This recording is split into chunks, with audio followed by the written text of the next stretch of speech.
मैं सार्थक रंजन, पप्पू यादव जी का पुत्र, और मैं नहीं चाहता था कि हमारी मुलाकात ऐसे हो, पर जैसे पापा कहते हैं कि समय और परिस्थिति के सामने किसी का बस नहीं चलता है, तो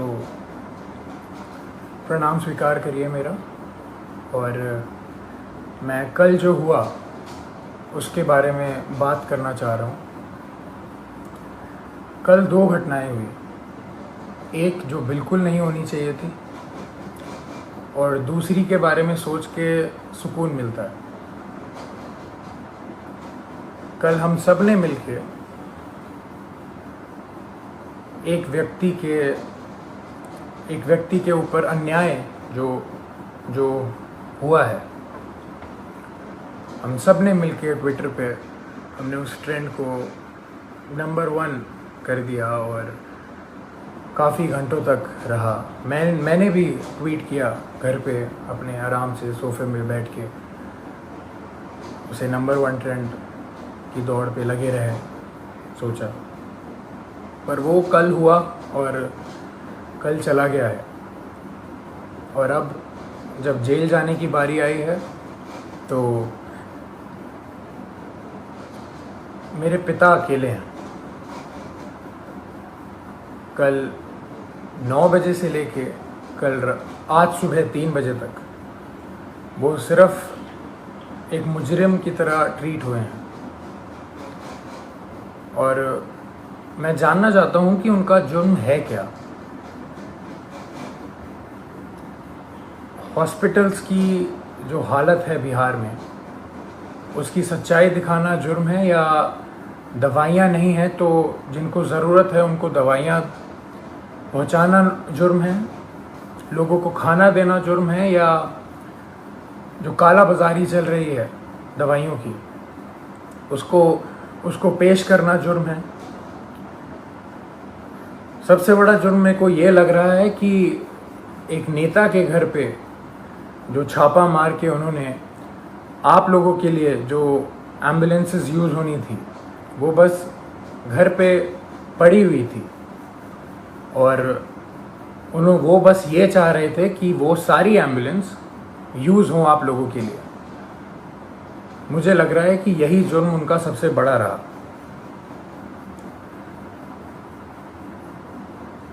अपना परिवार छोड़ के उन्होंने बिहार के हर एक परिवार के लिए काम करना सही समझा।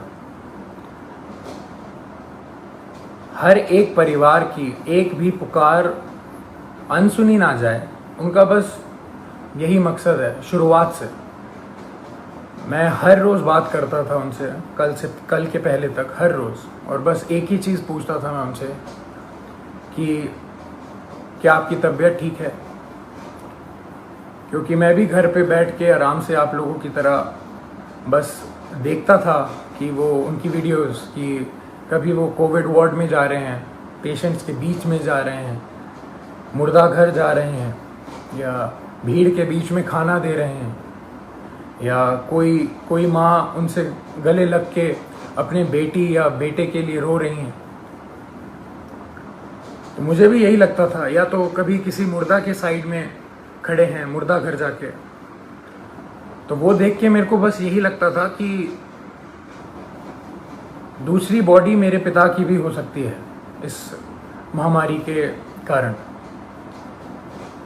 और हमेशा जब भी मैं उनसे पूछता था कि पापा मास्क पहन रहे हैं या सैनिटाइज कर रहे हैं या कुछ ध्यान रख रहे हैं, तो वो कहते थे कि मुझे कुछ नहीं हो सकता, क्योंकि मेरे साथ पूरा बिहार है, उनका स्नेह है, उनकी दुआ है।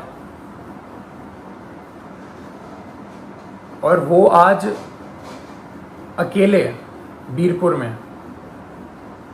पूरी रात नहीं सोए हैं, और अकेले हैं, और जहां उन्हें रखा गया है वो बिल्डिंग किसी भी वक्त टूटने के दम पे है। और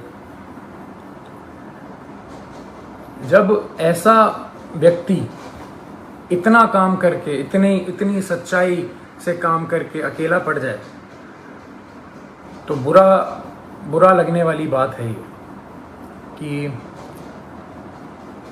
उन्होंने हर एक घर के लिए अपना घर छोड़ा है, अपने घर की जिम्मेदारियां छोड़ के आप सबके बीच रहने का संकल्प लिया, आप सबके लिए जीने के लिए संकल्प लिया। हमने कल बहुत बहुत साथ दिया उनका ट्विटर पे और इस पे नहीं, पर सिर्फ ट्विटर ही चीज़ नहीं रह गई है, सिर्फ नंबर 1 ट्रेंड होना ही नहीं रह गया है।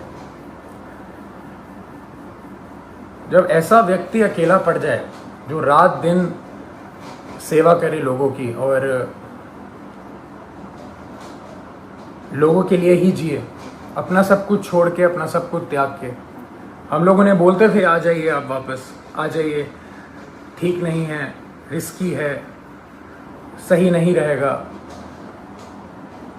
मगर उनका एक ही कहना था हमेशा कि बिहार के लोगों को मेरी ज़रूरत है और मैं बस वही कर रहा हूँ। अपने बारे में, अपनी जान के बारे में बिल्कुल ना सोचते हुए वो बस आप लोगों के लिए काम रात दिन करते रहे।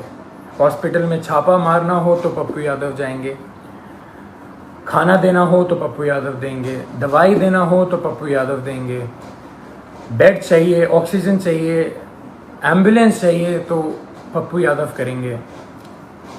अभी हमारे बीच पप्पू यादव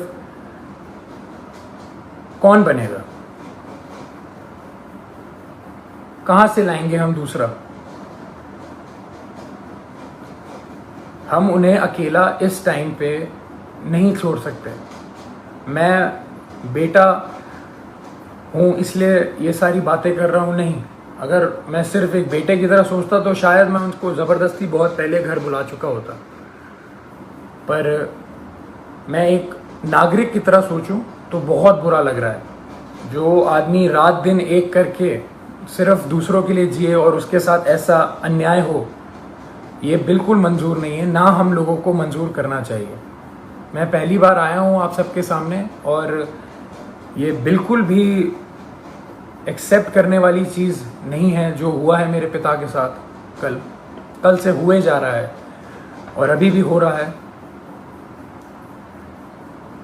बाढ़ का पानी हो, बाढ़ के पानी में चलना हो, या इस महामारी के टाइम पे हॉस्पिटल जाना हो, या भीड़ में जाना हो, या मुर्दा घर जाना हो, तो सिर्फ पप्पू यादव ही जाएगा। और जेल जाना हो तो सिर्फ मेरे पिता पप्पू यादव ही जाएंगे। ऐसा क्यों?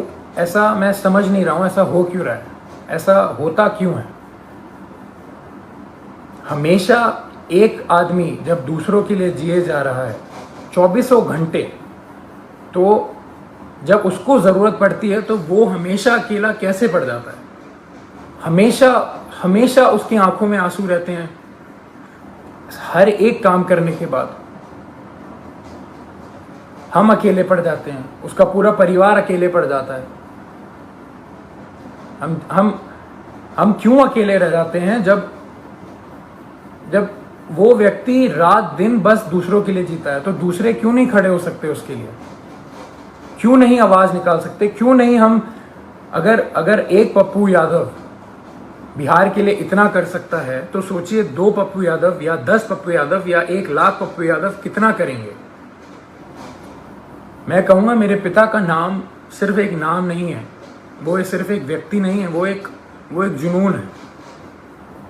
वो जुनून हर एक के अंदर रहता है। मेरे अंदर भी है, मेरी बहन के अंदर भी है, मेरे भाई के अंदर भी है, और आप सब के अंदर है।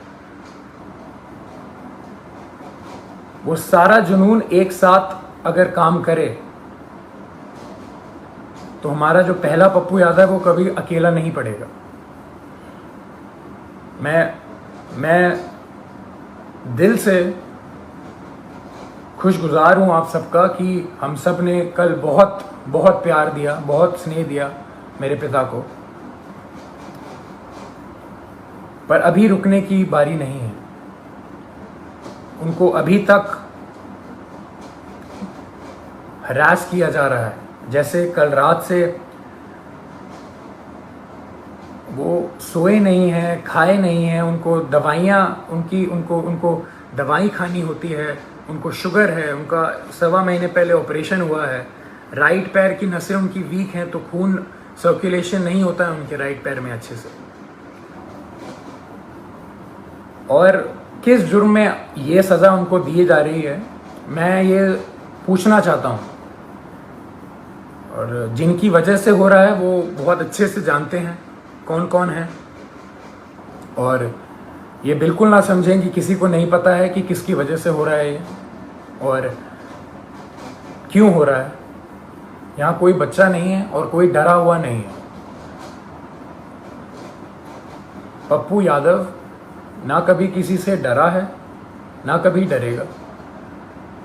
जब ये जुनून हर एक के अंदर है और हर एक बंदा, हर एक माँ, हर एक बेटी, हर एक भाई जब उसके पीछे खड़ा रहेगा और उसको पूरा विश्वास है कि हर एक बिहार का व्यक्ति उनके साथ है, वो कल साबित हुआ है। मैं बस ये कह रहा हूँ कि वो सिर्फ कल पे ही सीमित नहीं होना चाहिए, ये मुहिम चलती रहनी चाहिए। यही मेरे पिता का सबसे बड़ी जीत है। उनको पद से कोई लेना देना नहीं है। उनकी सबसे बड़ी जीत ही इसमें है कि उनके साथ सारे सच्चे लोग खड़े रहें, पूरा बिहार खड़े रहे, बिहार खुश रहे। उनकी सबसे बड़ी जीत यही है। तो जब हम सब में ये जुनून है तो हम सब मिलके इस मुहिम को, इस भ्रष्टाचार के खिलाफ जो हमने मुहिम छेड़ी है, जो ये भ्रष्टाचार मेरे पिता के खिलाफ हो रहा है, जिस जुर्म में जो कोई नहीं बता सकता, जो कोई बता ही नहीं सकता कि जुर्म है क्या, मैं चाहूँगा हम सब एक साथ मिलके इस भ्रष्टाचार के खिलाफ जो मुहिम मेरे पिता ने छेड़ी है, लाखों की कतार में हम एक सब मिलके इसके खिलाफ आवाज़ उठाएं और मेरे पिता को जो जीत हमेशा देखी है उन्होंने बिहार के लिए, वो रास्ता, वो राह, वो पथ पे हम सबको चलते रहना है। इसी में उनकी सबसे बड़ी खुशी और सबसे बड़ी जीत है।